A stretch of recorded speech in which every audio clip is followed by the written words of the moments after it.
Top 10 African realities that feel like glitches in the Matrix. The Eye of the Sahara Richat structure, Mauritania. A perfect set of concentric rings carved into the desert that only truly makes sense from space. Geologists call it an eroded dome, but the symmetry feels suspiciously intentional. Pilots use it as a cosmic bullseye, and conspiracy theorists swear it's the blueprint of Atlantis. Stand on the ground and you see nothing but rock and wind, yet satellites show an emblem that refuses to be ordinary. Lake Natron, Tanzania. This blood-red soda lake can scorch skin and preserve dead birds like statues. Its reflective crust turns the horizon into a glassy hallucination, while flamingos treat it like a maternity ward. The air shimmers with heat and chemistry, and your sense of safe water quits the job. It is beautiful, hostile, and calmly indifferent to anything soft. Dallol hydrothermal fields, Ethiopia. Neon green acid pools, yellow sulfur towers, and steaming vents paint a Martian postcard at Earth's hottest year-round place. Metals corrode, drones fail, and even microbes argue about living here. It smells like rotten eggs and space travel at the same time. Every color screams life while quietly plotting to erase it. Igbo-Ora, Nigeria, the twin capital. A small town with an outrageous number of twins turns maternity wards into mirror factories. Locals credit yams and gods in the same breath, and both explanations feel equally convincing.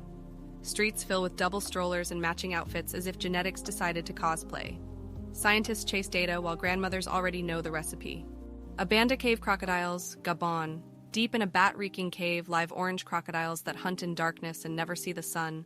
Their strange color comes from guano-stained walls and isolation, as if evolution pressed a fast-forward button. They feast on bats and insects like a reptilian horror movie with a very patient director. Each splash echoes a future species trying to happen. Skeleton Coast, Namibia. A fog-choked coastline where shipwreck ribs stick out like the bones of failed ideas.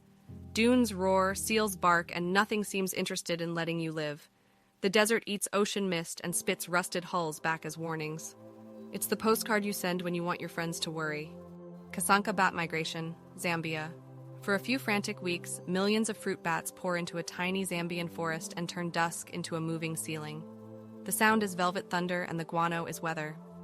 Predators line the treetops like gamblers who already fixed the game.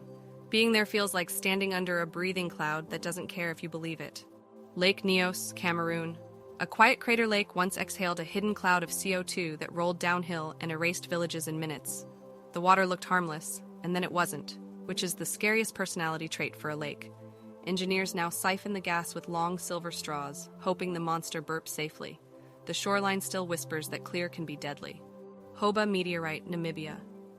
The largest intact meteorite on Earth sits so heavy in a Namibian field that nobody ever bothered to move it. Touching it feels like pawing at time that forgot to finish falling. Farmers share space with a space rock, and the arrangement is strangely polite. It turns tourists into philosophers and tape measures into jokes. Libyan desert glass, Sahara. A remote corner of the Sahara is littered with pale yellow glass forged in an ancient meteor airburst, maybe even an impact. Tutankhamun wore a jewel cut from it, which makes the desert a jewelry store run by physics. The shards are razor-sharp, sun-hot, and eerily pure. Each piece is a fossilized flash of violence masquerading as a gemstone.